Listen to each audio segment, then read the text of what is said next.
Passionnés de vallée de course au large, bonjour et bienvenue dans ce nouvel épisode d'Actu Large, l'émission où je résume l'actualité de la course au large tous les samedis à 18 h. Aujourd'hui c'est un petit Actu Large puisque dans un premier temps on va parler de la Global Solo Challenge qui a vu son vainqueur et ensuite on parle de l'Arkea Ultimate Challenge qui elle aussi a vu son vainqueur. J'aurais pu vous parler de la Solitaire du Figaro où on sait le lieu de départ mais on n'a pas les autres escales. Alors le lieu de départ ça me fait très plaisir, c'est Rouen, voilà, je suis super heureux. Mais on n'a pas les autres escales, on n'a pas le parcours, donc je vous en reparlerai quand on aura le parcours. Donc voilà, pour ça que je vous en parle pas aujourd'hui, mais je vous en parlerai quand on aura le parcours. Et puis bah la semaine prochaine, il y aura plus d'infos, puisque la semaine prochaine, on aura eu le départ des courses habituelles, l'Ocean Globe Race et la Clipper Win the World. Donc on reparlera de ces courses la semaine prochaine. Du coup, on commence tout de suite avec la Global Solo Challenge. On commence cette actu large du coup par la Global Solo Challenge avec la victoire du Normand Philippe Delamarre sur Mowgli qui a du coup remporté cette première Global Solo Challenge comme vous allez pouvoir le voir. Alors que derrière ça continue, hein, on va continuer à suivre cette course jusqu'à l'arrivée du dernier. Et voilà du coup l'arrivée de Mowgli. Philippe Delamarre qui est arrivé et qui a remporté cette première édition de la Global Solo Challenge. On voit que le deuxième approche. Ah, il n'est pas encore arrivé, vous allez voir. Vous allez voir où est-ce qu'il se trouve actuellement. Voilà. Il a fait sa courbe vers... Enfin, elle a fait sa courbe. Colbrower. Elle a fait sa courbe vers l'est. Elle commence à se rapprocher de l'arrivée. On va mettre la météo pour voir un petit peu ce que ça donne. Alors, windy. Voilà. Donc, on voit que là, il y a une belle ouverture pour Colbrower. Derrière, on a... Andrea Moura qui va voler vers la 3ème place, hein, c'est... Sauf avarie, c'est bien parti. Il est en train de sortir du poteau noir tranquillement, il a 3 nœuds 4 actuellement, c'est pas très rapide, mais il est juste en sortie de poteau noir. Ensuite, on a Ricardo Tossetto et... Ici, François Gouin qui sont dans les... Normalement qui devraient être dans l'Alizé, mais là c'est un Alizé compliqué quoi. C'est assez complexe la remontée le long du Brésil. Derrière, on retrouve Koala Maoli, David Linger qui semble un petit peu en difficulté encore. C'est celui qui avait fait escale au sud et qui semble un peu en difficulté. Je pense que là, l'idée, c'est d'aller traverser le plus vite possible ici pour aller chercher le vent portant derrière.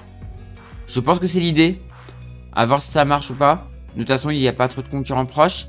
Et on retrouve tout seul le souffle de la mer 3.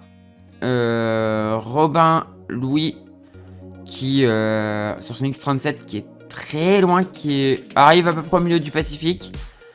C'est compliqué quoi. C'est compliqué parce qu'on arrive en mars et ça va devenir chaud les mers du sud là. Et malheureusement l'abandon de Aspra, j'en ai un peu parlé la semaine dernière, j'étais quasiment sûr que ça allait arriver. Alessandro Tosetti qui ne peut plus courir puisque à cause de son escale.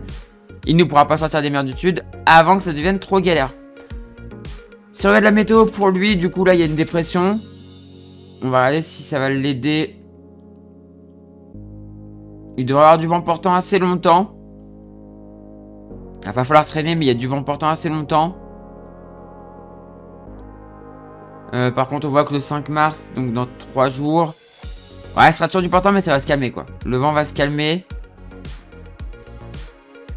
Et derrière, ouais, le 5 mars au soir, c'est du prêt quoi. Enfin, ça sera plus aussi favorable. Faudra attendre attendre. Avancer au mieux et essayer de jouer avec cette dépression qui descend en plus. Donc il va falloir venir jouer à la limite de la zone des glaces ici.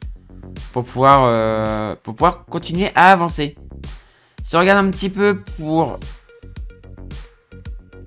Koala Maoli. Je pense, comme je disais, je pense que l'option c'est d'aller chercher l'arrière de la dépression, même si c'est violent. Hein. Faut oser. Mais de toute façon, de l'autre côté, il était coincé, donc faut mieux aller dedans et partir au portant direct derrière.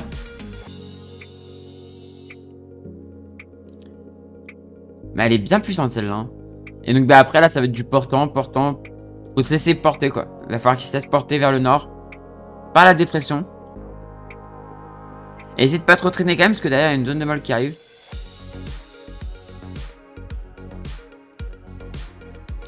Remonter le plus vite possible avant de se retrouver en fait pris dans une autre dépression. Du coup, de nouveau du prêt. Et ça serait du prêt pour remonter, quoi. Je pense qu'il va finir quand même au prêt, mais il faut essayer de retarder le plus tard possible ce passage au prêt. Il faut essayer de retarder, parce qu'après, c'est vraiment une dépression. Et faut essayer de retarder le plus vite possible. Donc, monter le plus vite possible vers le nord. Si on regarde pour eux, là, bah, normalement, c'est censé être de l'Alizé.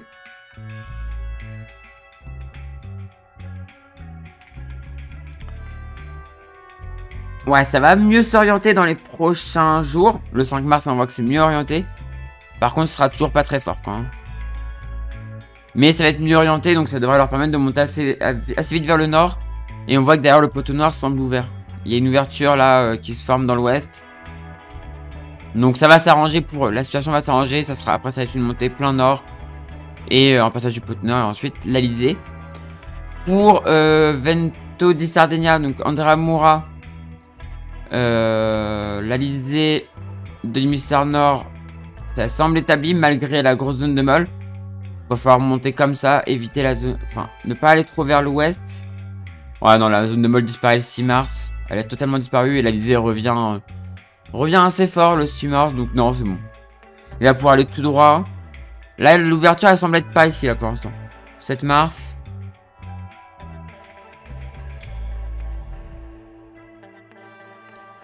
« 9 mars. L'ouverture semble être ici. Donc, il va falloir monter, en fait, comme ça. Pour tenter d'aller choper les dépressions de l'hémisphère du nord. Ouais, l'ouverture, elle est stable ici, en fait. Donc, ça va être une montée ici, pour passer. Et si on regarde, du coup, pour Colbrower, bah, ça semble être... pas la voie royale, mais ouais, voilà, il y a une dépression qui arrive encore derrière. Du portant, alors, demain, ça va être un peu plus violent. Mais ça va passer. Ouais, c'est du portant, ça va aller vite.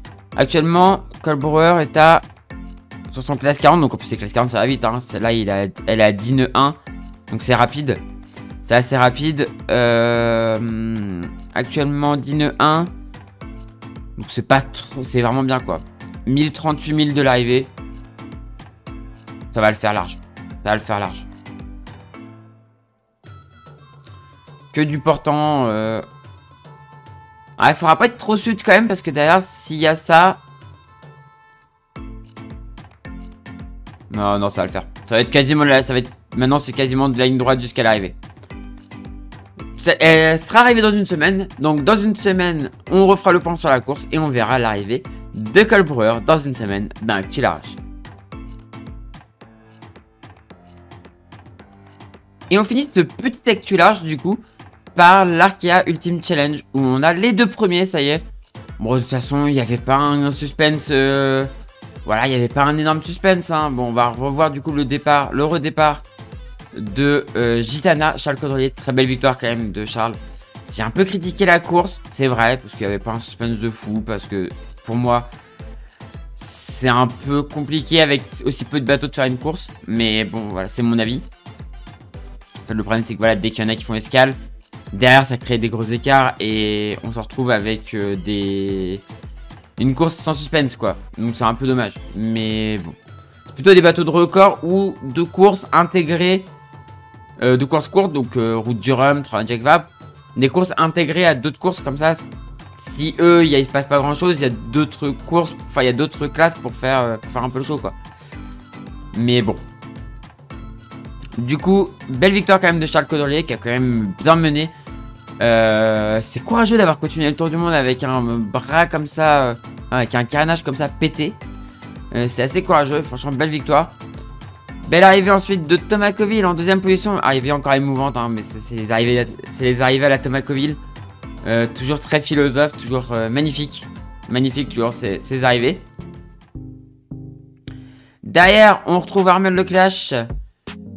Qui va pas tarder à arriver. Alors qu'il y a eu une nouvelle avarie, une voie d'eau.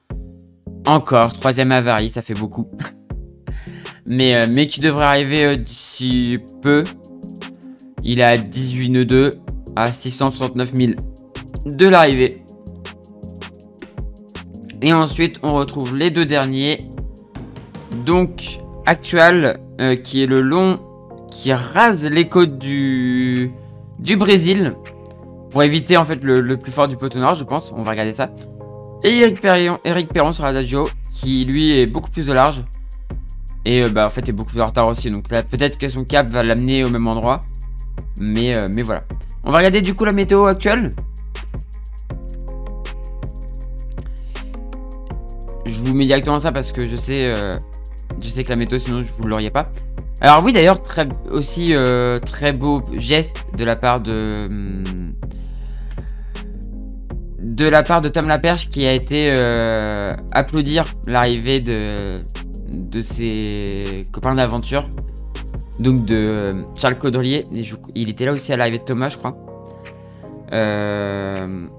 Donc franchement très belle, très beau geste en tout cas. Et ça lui ressemble totalement. Si on regarde la météo pour les deux derniers là, ici. On voit que bah, c'est pareil en fait, c'est l'Alizé pour l'instant qui est pas très forte. Ah, alors on voit que sur la dernière actualisation, Actual fait une route un peu plus au large. Ah, j'ai réactualisé, donc du coup Actual fait une route un peu plus au large. On voit que c'est compliqué pour l'instant, il y a un poteau nord assez puissant en fait. Il y a un poteau nord assez puissant, mais comme on a pu le voir, ça va se calmer. Dans 36 heures, ça va s'ouvrir pour Actual. Normalement, il devrait pouvoir après filer vers les Alizés et les Mystères Nord. Et pareil pour Adagio, ça devrait être beaucoup plus cool par la suite. Ça devrait être beaucoup plus cool par la suite et il devrait pouvoir remonter rapidement vers le nord. Avec un poteau nord qui, ouais, dans 93 heures, il y a un passage là, quoi. Il y a un passage là. Bon, c'est quand même assez puissant par là. Ouais, 7 nœuds. Après, ce qu'il faut savoir, c'est que ce qui est très important dans le poteau nord, c'est surtout les cartes de nuages. Je les ai pas. Mais les cartes de nuages, c'est le plus important parce que c'est ça qui vous donne les endroits où il faut passer ou pas, quoi. Ça vous donne un peu la position des grains et tout. Et dans le poteau nord, il faut éviter les grains. Voilà. Mais en tout cas, on voit que il est un peu moins puissant, quoi. 6, 7 nœuds. Il y a un passage là, quoi. Clairement, il y a un passage là. Et les Alizés dans les Mystères Sud se sont refaites. Donc, ça va passer là. Et après, bah, ce sera la même porte qu'on a vue tout à l'heure. Donc, une porte vers les dépressions. Qui va s'ouvrir par ici, à peu près. Et si on regarde, donc là, on voit l'endroit où Armel a eu son avarie. Et si on regarde, du coup, pour Armel, sa météo actuellement.